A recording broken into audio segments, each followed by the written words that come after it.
बरेली पहुंचे उप मुख्यमंत्री केशव प्रसाद मौर्य ने भाजपा कार्यकर्ताओं के साथ बैठक की। मीडिया से बात करते हुए उन्होंने विपक्ष पर जमकर हमला बोला। केशव प्रसाद मौर्य ने कहा कि एसआईआर लोकतंत्र का महायज्ञ है, जिसमें भाजपा कार्यकर्ता पूरी मेहनत कर रहे हैं, जबकि सपा, बसपा और कांग्रेस के लोग अंदर से हिस्सा तो ले रहे हैं लेकिन बाहर विरोध कर रहे हैं।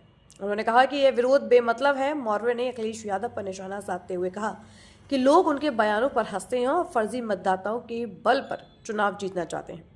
राहुल गांधी के जर्मनी जाने पर कहा कि भाजपा को कोई फर्क नहीं पड़ता। समाजवादी पार्टी को उन्होंने परिवारवादी और गुंडा संरक्षण करने वाली पार्टी बताया। बोलिए सवाल। को लेकर इस तरह से विपक्ष ने बवाल मचा रखा है, क्या कहेंगे? देखिए, एसआईआर लोकतंत्र का पवित्र महायज्ञ है। चुनाव आयोग ने जो निर्देश दिया है, भारतीय जनता पार्टी का कार्यकर्ता दिन रात मेहनत कर रहा है और एसआईआर प्रक्रिया में हिस्सा ले रहा है। ले तो हिस्सा सपा के लोग भी रहे हैं, कांग्रेस के भी लोग हिस्सा ले रहे हैं, टीएमसी के लोग भी ले रहे हैं, डीएमके के लोग भी ले रहे हैं, लेकिन अंदर हिस्सा ले रहे हैं लेकिन बाहर विरोध कर रहे हैं। लेकिन इस विरोध का कोई मतलब नहीं, बेमतलब का विरोध है। अखिलेश यादव कह रहे हैं कि 5 करोड़ लोगों के वोट कटे हैं और एक बार फिर जो है वो लाइन में लगाई। अखिलेश यादव जी जब इस प्रकार का बयान देते हैं तो लोग उन पर हंसते हैं। अभी तो एसआईआर की प्रक्रिया, जो फॉर्म दिए गए वो जमा हो रहे हैं। अभी मतदाता सूची प्रकाशित होगी, फिर फॉर्म 6, 7, 8 भरने की प्रक्रिया शुरू होगी। उसके बाद जो मतदाता सूची प्रकाशित होगी वो अंतिम होगी। अगर वो फर्जी मतदाताओं के बल पर चुनाव जीतना चाहते हैं, सोचते हैं एक समाजवादी पार्टी समर्थक का 1000 स्थान पर वोट डालने का मौका मिले, तो भारतीय जनता पार्टी फॉर्म 6 लेकर के तैयार है। जाए वो जर्मनी जाए, इटली जाए, लंदन जाए, भारतीय जनता पार्टी को क्या फर्क पड़ता है। उन्होंने कहा है कि भाजपा जो है राष्ट्रवादी नहीं, राष्ट्रवादी पार्टी है। समाजवादी पार्टी नहीं, वो नमाजवादी पार्टी है, परिवारवादी पार्टी है, भ्रष्टाचारी पार्टी है, गुंडों अपराधियों का संरक्षण करने वाली पार्टी है। धन्यवाद। आज संजीव जी के बरेली की जो बैठक पहले मैं करने वाला था, तो उसे पोस्टपोन किया था क्योंकि कल माननीय मुख्यमंत्री जी का भी आगमन है और एक ही प्रकार की बैठक जो न हो, इसलिए माननीय मुख्यमंत्री जी के आगमन से मतलब यहाँ एक उत्साह है और कल की बैठक महत्वपूर्ण होगी। जहाँ तक आज दौरा था मेरा, बदायूं जिले का दौरा था, तो वहाँ पार्टी की बैठक और एक प्रशासनिक बैठक और फिर कई हमारे जो क्षेत्रीय अध्यक्ष सहित कई जगह वैवाहिक समारोह थे, उसमें हिस्सा लेकर के मैं यहाँ पहुँचा। हमारे आदरणीय मंत्री परिषद के सहयोगी डॉक्टर अरुण जी, हमारे अध्यक्ष जी, हमारे विधायक संजीव जी थे, अभी शायद चले गए। तो सबसे पहले तो मैं आपको ये बता दूं कि 2027 में हम लोग 2017 से भी बड़ी विजय प्राप्त करेंगे और समाजवादी पार्टी का जो अहंकार लोकसभा चुनाव के समय पैदा हुआ है, उसको उत्तर प्रदेश की जनता चकनाचूर करेगी। अभी लोकसभा चुनाव 2024 के पश्चात हम लोग 4 विधानसभा चुनाव जीत चुके हैं, हरियाणा, महाराष्ट्र, दिल्ली और अभी बिहार, और आने वाले समय में पश्चिम बंगाल में भी कमल खिलेगा और वहाँ पर भी सरकार बनेगी और 27 में तो उत्तर प्रदेश में तीसरी बार प्रचंड बहुमत की सरकार बनना तय है। Samajwadi party, Congress party, TMC यह मतदाता सूची के शुद्धिकरण के अभियान से बौखलाए हुए, ये घुसपैठियों को अपना रिश्तेदार मान करके उनको बचाना चाहते हैं। जिन मतदाताओं का स्वर्गवास हो गया उनको मतदाता सूची में रख करके उनके नाम पर फर्जी वोट डालने की मंशा रखते हैं।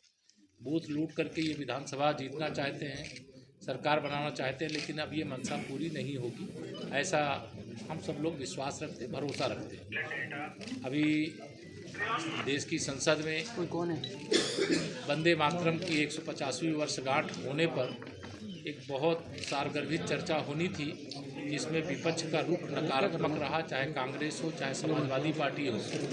इनको वंदे मातरम जिस गान के कारण से, जिस महामंत्र के कारण से अंग्रेज़ों की पराधीनता से देश को मुक्ति मिली, जिस महामंत्र का जाप करते हुए हमें विश्वास है विकसित भारत बनेगा, विकसित उत्तर प्रदेश बनेगा, उससे इनको परहेज होता है क्योंकि इनको अपने वोट बैंक की चिंता रहती है। इसलिए यह जो सार्थक चर्चा हुई इसका मैं स्वागत करता हूँ। अखिलेश यादव ने कहा है कि वंदे भारत सिर्फ गाने के लिए नहीं, निभाने के लिए। सदन में भाजपा को राष्ट्रवादी पार्टी ना कह के राष्ट्रवादी पार्टी का बयान दिया। देखिए, श्री अखिलेश यादव जी की समाजवादी पार्टी ही नमाजवादी पार्टी है। जब अभी बिहार के चुनाव के बाद ये लाल टोपी वाले आपको बरेली में दिखाई नहीं दे रहे होंगे, पहले बहुत उछलने कूदने लगे थे। तो ये उछल कूद करते हैं, लेकिन इनको उनकी हैसियत में लाने का काम ये सोचे थे कि इनके रिश्तेदार तेजस्वी यादव बिहार के मुख्यमंत्री बन जाएंगे।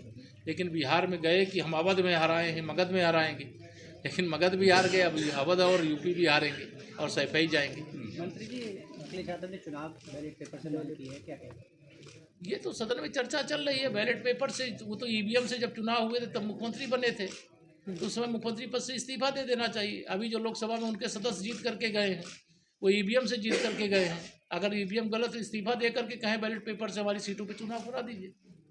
आम आदमी पार्टी के संजय सिंह उन्होंने कहा है कि अभी तक साइकिल चोर, चॉकलेट चोर सुना था, पर अब वोट चोर हिंदुस्तान में आ गए। देखिए, वोट चोर कांग्रेस पार्टी, ठीक है। कांग्रेस पार्टी ने सरदार पटेल जी के नाम पर जो वोट मिला था, 14 वोट मिला था 15 में से, और उनका वोट चोरी करके पंडित जवाहरलाल नेहरू जी को पहला अंतरिम सरकार का प्रधानमंत्री बनाया गया था।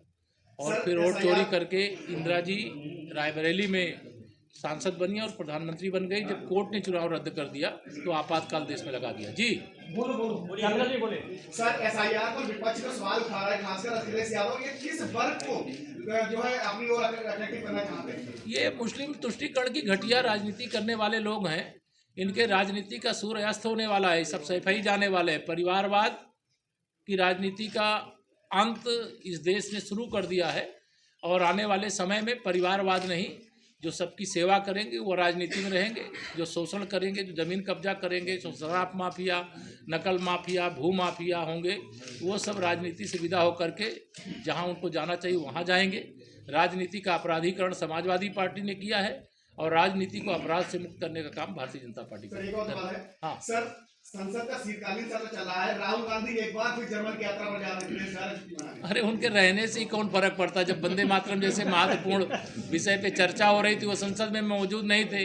विदेश जाना या संसद में रहना या देश में रहना, श्री राहुल गांधी, श्री अखिलेश यादव जी अपने संसदीय कर्तव्य का जो पालन करना चाहिए उसको ठीक ढंग से नहीं करते हैं। देश देख रहा है, इसीलिए चाहे कांग्रेस की नाव डूबना हो वो डूब जाती है, और चाहे समाजवादी पार्टी की नाव डूबना हो वो डूब जाती है, आरजेडी की नाव डूबना हो जो डूब जाती है। आने वाले समय में जो जनता की सेवा के लिए जनता के बीच में नहीं रहेगा, उसका राजनीति में